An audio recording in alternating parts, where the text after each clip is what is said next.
सभी को नमस्कार। कैरियर फर्स्ट चैनल पर आप सबका स्वागत है।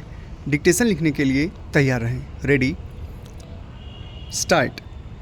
महोदय, यह भी विचार किया गया है कि जो व्यक्ति समाज में काम करता है, चाहे आविष्कार का काम करे, चाहे दूसरा कोई काम करे, उसको उस काम में तब तक सफलता नहीं मिल सकती है जब तक कि समाज का सहयोग या समाज ने जो परिश्रम किया है या कुछ आविष्कार किया है उसका उपयोग उसको प्राप्त ना हो, उसका उपयोग वह ना कर सके।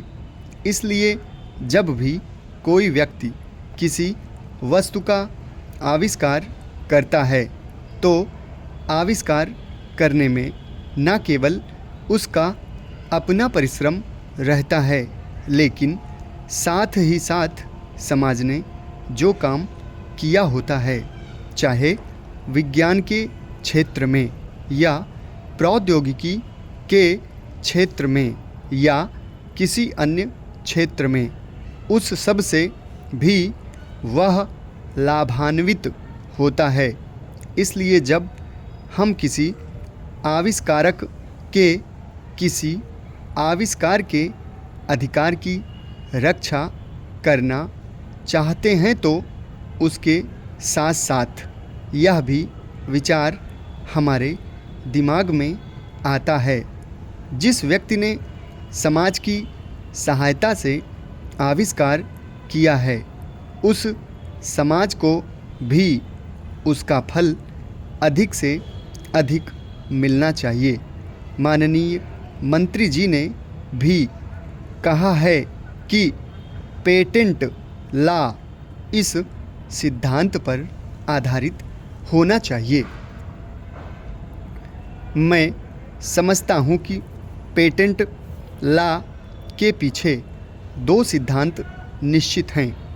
पहला सिद्धांत तो यह है कि जो व्यक्ति परिश्रम करके, धन लगाकर, अपना दिमाग लगाकर के किसी वस्तु का आविष्कार करता है, उसके तथा अपने परिवार के लोगों के अधिकारों की जहां रक्षा होनी चाहिए, उसके साथ ही साथ जैसा मैंने अभी कहा है, कोई व्यक्ति समाज में व्यर्थ में काम नहीं करता है, वरन पिछले समाज के लोगों ने जो जो काम किए होते हैं, चाहे विज्ञान के क्षेत्र में या प्रौद्योगिकी के क्षेत्र में या किसी अन्य क्षेत्र में, और जिनके आधार पर वह कोई आविष्कार करता है,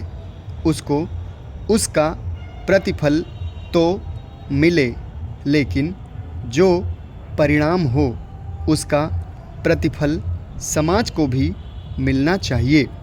मंत्री महोदय ने कहा है कि जो यह सिद्धांत है वह भी इस विधेयक के पीछे स्थापित किया गया है और इस बात का ध्यान रखा गया है कि जहां हम किसी व्यक्ति के आविष्कार के जो अधिकार हैं, चाहे धन के उपार्जन का अधिकार हो या प्रतिष्ठा प्राप्त करने का अधिकार हो, उसे प्रतिष्ठा का और चाहे धन का, दोनों का लाभ व्यक्ति विशेष को भी मिले।